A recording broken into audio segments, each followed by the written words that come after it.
All righty, we are back, and Matt Robinson's here with us. Matt, I don't want to, build you up too much, but I've learned recently, and it's just me because I don't know stuff, that you have quite a bit in the way of credits and national credits. You're not just like a hometown boy.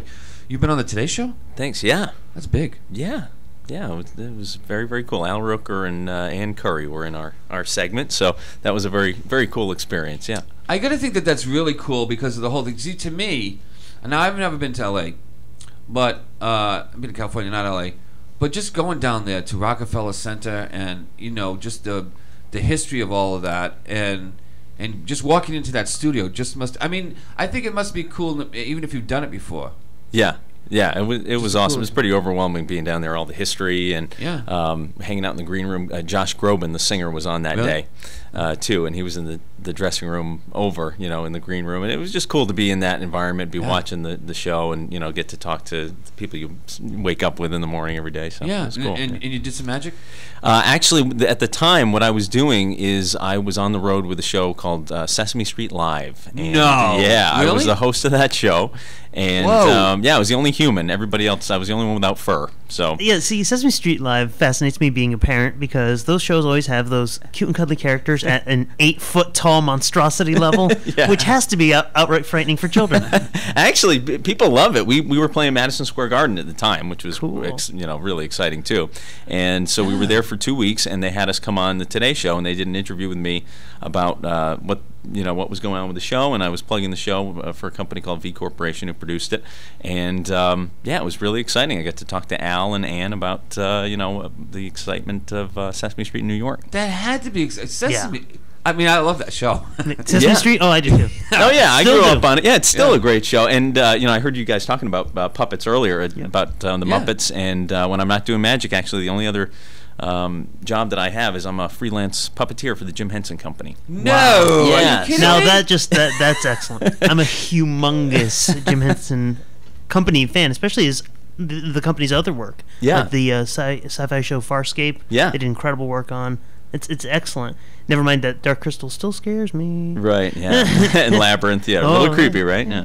Wow, I did not know that. Yeah. That wasn't on was that on your publicity page? No. That's kind of an extra thing I do for their special projects. I started working with them doing Sesame Street Live, and then after that I puppeteered in a show called Emmett Otter's Jug Band Christmas, which was a 1970s Christmas special on TV, and they turned it into a live musical in 2008, and I was very lucky to be cast in that, and so I've kept up with them, and when they have special things going on, they did a little off-Broadway show in New York, an improv show with puppets, and they had me come down and do a workshop with them there.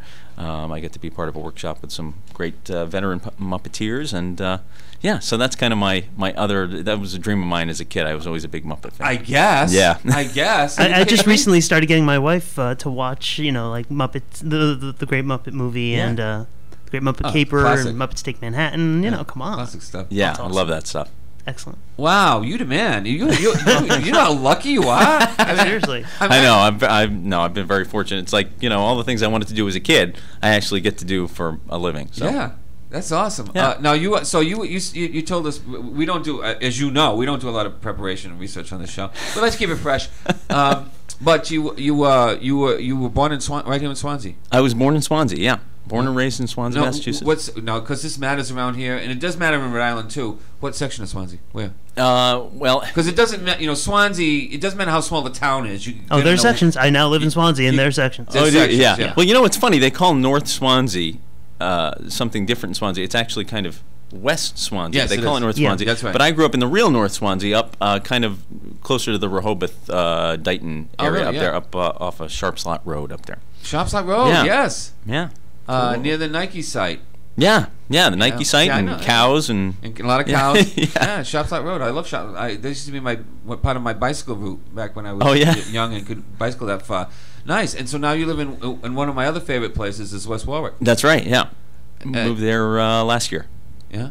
And part of that is it gets you closer to New York City. Well, yeah, it's closer to the airport, closer to it's easy on and off the highway. It's kind of a central location. I do a lot of traveling out to Connecticut and down to New York and up to Boston, so it was a good spot for us. So I bought my first house last year. Nice. And I was telling Matt off air that I used to work in West Warwick, and I saw a moose. And honestly, it was. And I was told later that yes, there are moose in Rhode Island, and there are moose in West. Well, this was 10, 15 years ago. There were moose then. So I'm just telling you, man, keep your eyes open. You might be able to work it into your act. I will. Yeah, we've got tons of squirrels in my backyard, but no moose yet. All right. Well, I was really excited because I didn't contact Matt ahead of time about this. I figured, well, let him do what he wants to do. But he showed up with a briefcase. Yeah. So now. And he gave us some cards. That's right. And then he wouldn't tell us what was going on. So I don't know if you want to tell us that now. Well, yeah, I want to give some people some time to prepare here. A little later in the show, I'd like to do some interactive magic with everybody at home. So go and get a deck of cards ready. Everybody's got a deck of cards in their kitchen drawer or whatever. Get a deck of cards ready, and in a little bit, we're going to do some interactive magic where I will walk you through the process of doing a pretty amazing interactive trick. So it's going to be cool. Cool. Yeah. Now, when you were a kid, did you start with card tricks? I did, yeah. I get started with simple stuff with cards and a little magic kit that I got from my parents. Yeah. And they always encouraged me to work on new magic. We used to go on vacation to Fort Myers Beach in Florida. I used to live there, yeah. Oh, really? Well, wow. in the winters I was... Yeah, it's great. Yeah, I love Fort Myers Beach. And there was a great little magic shop there, Don's Magic Shop, okay, on Estero Boulevard. I don't know if you ever you went in there? Yeah. Oh, actually, it's a tattoo parlor now, which is heartbreartbreaking. But oh, was it? Yeah. Well, I say still. It's been a few different years. kind of magic going on there That's now. right, But yeah. I thought there was a magic shop. But when did it... Do you know when it went away? It went away... gosh, maybe 10 years ago. Oh, no, all right. So. Then I'm thinking of the wrong place. Yeah, but it was a great shop, and there was a great, real professional magician in there. Really? And he got me started to guide me on, the type of material I should start working on as a kid, and gave me catalogs and things, and, every birthday and Christmas from there on in, it was a list of magic. No, you know what? Right in the north end of the beach, in Times Square, there is and it may not be the same, but it is kind of a magic shop. Now, it may not be the same guy, but that's what I was thinking of. Yeah. So, next time you go down to Fort Myers, I love Fort Myers Beach. Oh, me too. Yeah, that treasure shop down there with all the sunken treasure and stuff. That's cool. Yeah, probably right down there. Right near there. It's one of the new buildings, and it's down half a flight of stairs. But it might not be the same guy. It might be maybe more of a joke shop than a magic shop.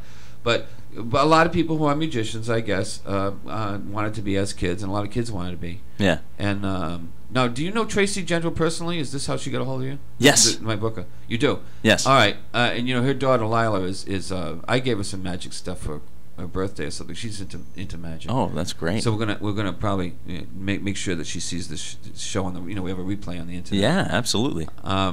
So what else do you have in your briefcase? All right. Well, it's a big briefcase. Yeah. Well, it's tough. Magic on the radio, just the concept of it is ridiculous if you think about it, because it's really a visual performing art. The whole show is. Yeah, we can try something right now. I'll tell you what. Really? I brought some books with me. And I want you to take one. All right. By the way, you have a great radio voice, man. You should. Oh, thank you. If you can get this whole magic on the radio thing down, you should probably just get seriously. a show. Yeah. No, I've actually done a little bit of voiceover stuff. I did bet. a couple of commercials and things like that. So, yeah, I went to school for theater, so that's been a helpful part of the performing business. All right, magic now business. Matt's just handed me a book. Yeah, Should and I say what it is? Actually, it's a mystery novel, and if you open up to the last page there, just tell everybody how many pages are in that book. Okay, how many numbered pages? Yeah, just to get an idea of how many words we're working with here. All right, 280. 280 pages. All right, and you can flip through the book. How many words would you say on every page on there? I would say, I don't know, a couple hundred? Yeah, a couple hundred words probably. So like over 50,000 words in the book. Yeah, sure. Go ahead and flip through, look through the book. Yeah, go for it. And just settle in on any page that you want. Okay. Okay? And once you're settled on a page, I want you to look at that page and I want you to think of a word. Okay? But don't make it an easy word like the or can or something like that. Try and give me a challenge here with a longer word. Okay. And I want you to focus in on that word. Have you got one? Yes, I do. All right. I want you to lock that in your mind. You can close the book. Hand it back to me. I want you to focus in on that word, okay? I want you to start with just the first letter of the word. Okay. I want you to concentrate on that letter. Okay. All right? Think of it.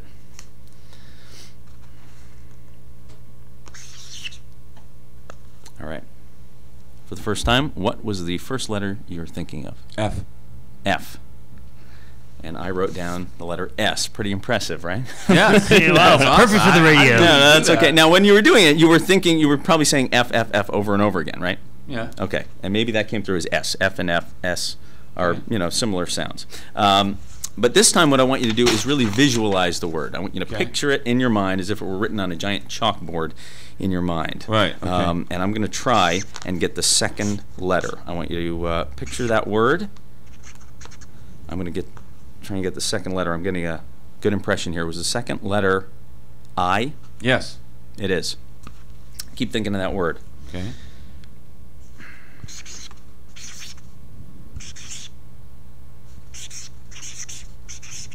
All right. All right. Now, we didn't set anything up before the show, right? We have not. never met before. I did not tell you what to say, what to think. That's right. You look through the book, 280 pages, a couple hundred words on every page, 50,000 words to pick from. You're thinking of one. It was coming in really clear. It was actually coming in really loud, like something that would actually make a loud noise or make a kind of a bright light. Stop. Was the word that you were thinking firecracker? Get out of here. Nice. Get out of here. Yes. Come on. No way. I guess I've seen this before, but when you do it yourself, Well, that's it. Similar things like this, the famous Orson. Do you remember the famous Orson Welles? Oh, yeah. Appearance on Johnny Carson? Yeah, he was. He actually toured with a magic show, and he was always a fan of magic. Yeah. And then, but then remember that was one time where you totally blew it. Right. Yeah, Yeah. yeah. Exactly. Just couldn't Well, understand it's it. also because Orson Welles was also a fan of Crazy. Yeah. Right. And boxed wine apparently also. Yeah. Obviously. All right, but this was Wellesian. This was Orson Wellesian. This. Except he didn't make people panic in the street on Halloween. Did I say? Do people when they do that? Do they move their lips? And you read my lips or something? No, it's really kind of one of those. I don't know. I guess it's one of those kind of hunch things after doing it for a long time. Just. There's no way. Yeah. Yeah. There was no way. Yeah. You're not gonna because I am. You're not gonna tell us how you did that, right? No. No. Okay. All right. There's just no way. No. I always try and do a mix in my shows of magic and mind reading and a lot of audience participation. So, like you said, it's different when you experience it yourself than just watching it. So I try and involve a lot of people in my shows, which makes it really different and fun. Now, is that trick called something in the trade? That particular trick? Think of the word. Or No, I guess it's just kind of a mind reading trick. Just mind a reading thought, trick. Yeah, 'Cause thought I'm googling transference this, type dude. thing. Go for it. Later, I'm googling this. Okay. I'm going to type in how do they do that mind reading trick thing? Because you know what? It's a funny thing because I've read about that before. Mm-hmm. Because every once in a while you'll find, and it's not just a Penn and Teller thing, but every once in a while you'll find something like that, and you read it and say, "Oh yeah, I guess that makes sense. That's how they did it." But of course now I can't think of anything but firecracker. I certainly can't think of any articles I've read about that. You remember, they don't do it anymore, right? Does Penn and Teller do anything anymore? Yeah, oh Except yeah, work they've in got a show in Vegas. Yeah, Yeah, Vegas. But they've got a TV show coming up where I think it's called Fool Penn and Teller or something like that, where they have magicians go in and try and fool them, and if they do, they win. All right, now you remember back in the day when they were, maybe they still do this. They were giving it away. They had transparent boxes and stuff like that.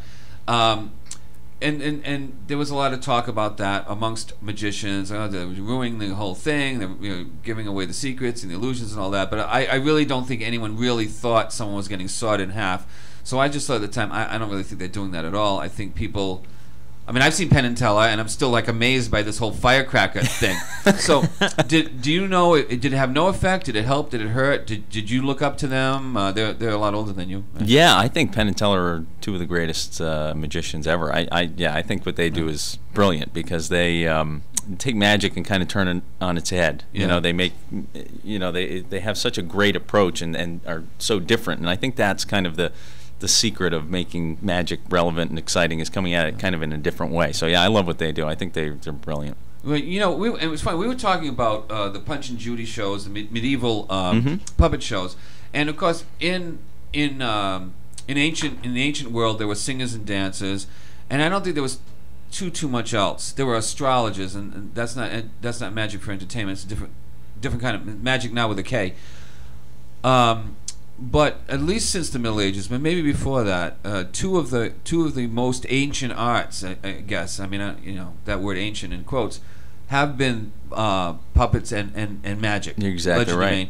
and you're conscious of that you're in one of those oldest of entertainment genres, and that's really, don't you think that's really like cool? It is really cool. I love that, and